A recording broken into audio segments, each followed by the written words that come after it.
Alright, so Logan's out of town, and that means I get to do a headphone review. These are the K553 Pros from AKG, just came out at NAMM 2015. These are brand spanking new. I think I'm the first person on the web to have them in my hand. They are closed back, circumoral, reference design monitors meant for mixing, producing, mastering, that kind of stuff. They have a really nice bass. They're usually very analytical for reference monitors, very flat. These do have a bit of bass, and I believe that is for people who are, producing contemporary music, basically. If you're doing some sort of electronic music or some like dubstep or some hip hop and you need to be able to take a detailed look at the bass, these are excellent for those, and I think that's kind of who they're pointing them towards. They're $199, so in their price range, you're also looking at a lot of other great headphones. You're looking at Audio-Technica M50Xs, you're looking at the SRH 840s from Shure, the Beyerdynamic Pro Custom ones, I believe, Sony MDR 7510s, Beats by Dre Studios. Just kidding, just kidding.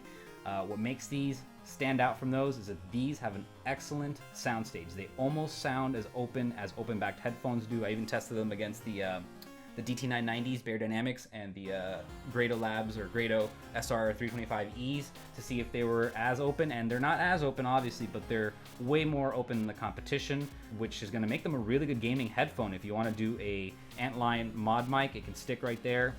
You'll get really good situational awareness because of that open soundstage, and you'll also get boom effects for explosions and stuff. As far as specs go, they're 32 ohm and 114 dB sensitivity, so they're gonna plug into basically anything. A phone, a tablet, a laptop. You don't need an expensive amp.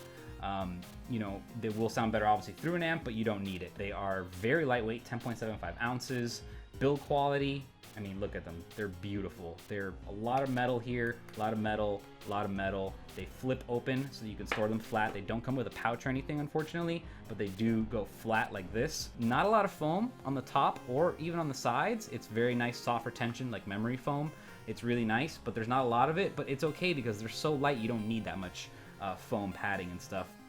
Now, as far as fit goes, I have a small head and I have big ears. So for me, they fit very comfortable. The only thing is that inside the cups, which are very nicely marked right and left, my ears were hitting the inside, and after about 3 hours, which is actually how long I had them on for, and one stay without even taking them off, my ears did begin to get a little sore, but hey, it's that 2-minute breather, take them off, put them back on, and you're good to go. I think most people won't have an issue at all. They're really nice. As far as the cable goes, you get a 1/8 inch plug at the other end, gold plated, and it does come with an adapter, so if you want to go to 1/4 inch, it's a screw-on adapter that you will not fall off. All right, lastly, let's talk about sound and sound quality.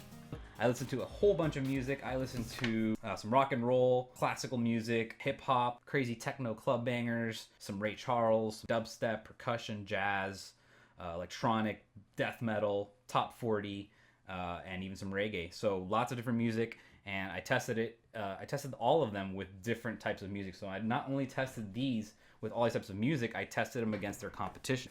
So yes, soundstage is excellent. Bass is really good. It's very detailed, very precise. It's not boomy, it's not loomy, even for like a closed back. Supposedly what happens is the bass, once it gets on the other side of the driver, it goes into this little cup section here and it kind of just vanishes into the air, so it doesn't bounce back and muddy up the rest of the bass that's coming out of the drivers. So bass was excellent. Mids to upper mids, fantastic as well. Vocals sound excellent on here, sounded really good. Basically saxophones, pianos, guitars, Spanish guitars, all sounded great. I listened to some Stravinsky classical music. It was beautiful. I actually got goosebumps when I listened to the finale of one of the songs.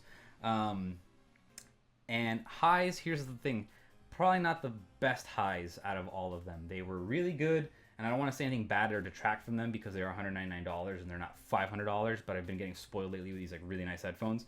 They're bright. The highs are bright.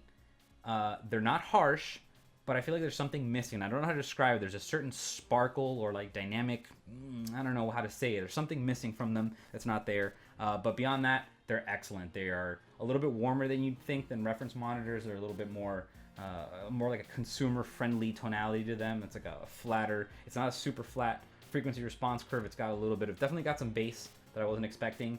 And so it's pretty good. They're good for listening to music, and they're good for chilling as well. They're not only for making music. So they're really awesome headphones, and yeah, I gotta say, I really like these. And if you're in the market for these are killer because of the soundstage.